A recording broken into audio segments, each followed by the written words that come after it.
Most people spend their income. I converted mine, and that decision changed my entire life. When most people get paid, well, they think about bills. They think about rent, food, gas, maybe some entertainment, maybe a vacation if they're lucky, maybe a new car, maybe a bigger house. The paycheck arrives and immediately gets assigned a destination. Then next week or next month, they have to do it all over again. Another paycheck, another round of spending, another cycle, another month of needing to show up and trade their time for money. And that's how most people spend their entire lives. But at some point, I started asking a different question. What if my paycheck is not the reward? What if it's the raw material? That single question changed everything because I realized something most people never even think about. There are different qualities of income. Some income only exists while you're actively working.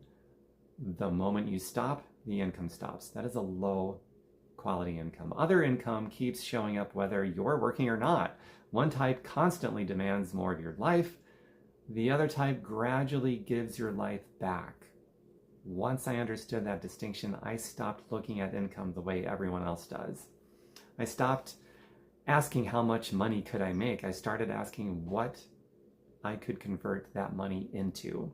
And that's a very different question. At the time, I was willing to do whatever it took to create more income.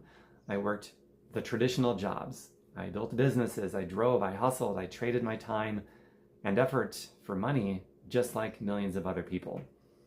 But I wasn't treating the money as the finish line. I was treating it as fuel. Every dollar became a worker. Every dollar had a job.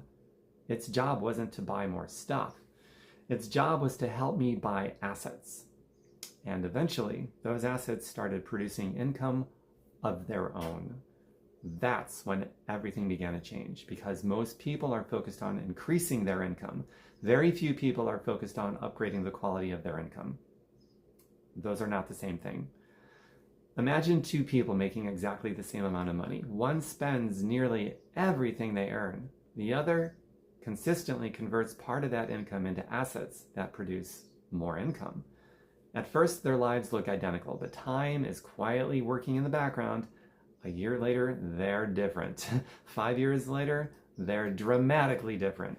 10 years later, they may appear to be living on different planets. Not because one worked harder, not because one was smarter, because one converted income into ownership. Ownership changes the equation. Ownership means the money begins participating in its own creation. Ownership means part of your future income no longer depends entirely on your future labor. Ownership creates options, and options are one of the most valuable things money can buy.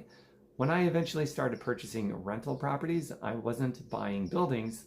I was buying future cash flow. I was buying future freedom. I was buying future options. The buildings were simply the mechanism.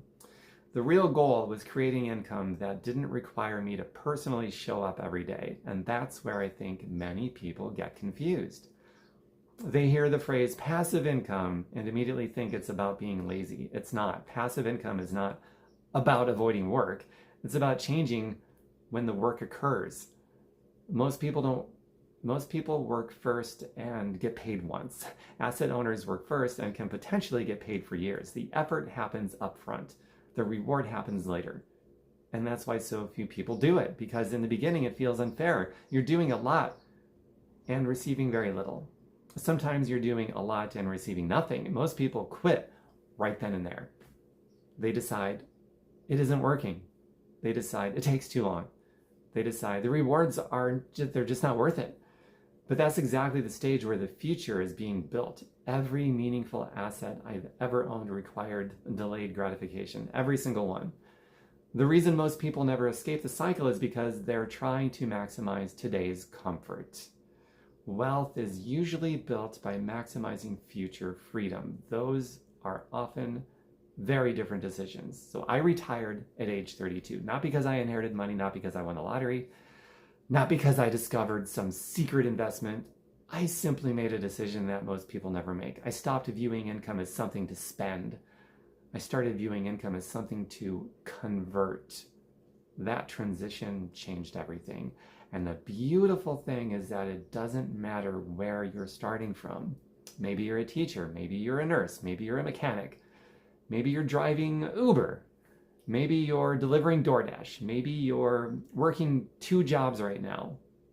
The specific source of income is not the important part. The important part is what happens after the income arrives, because that's the moment where futures begin separating.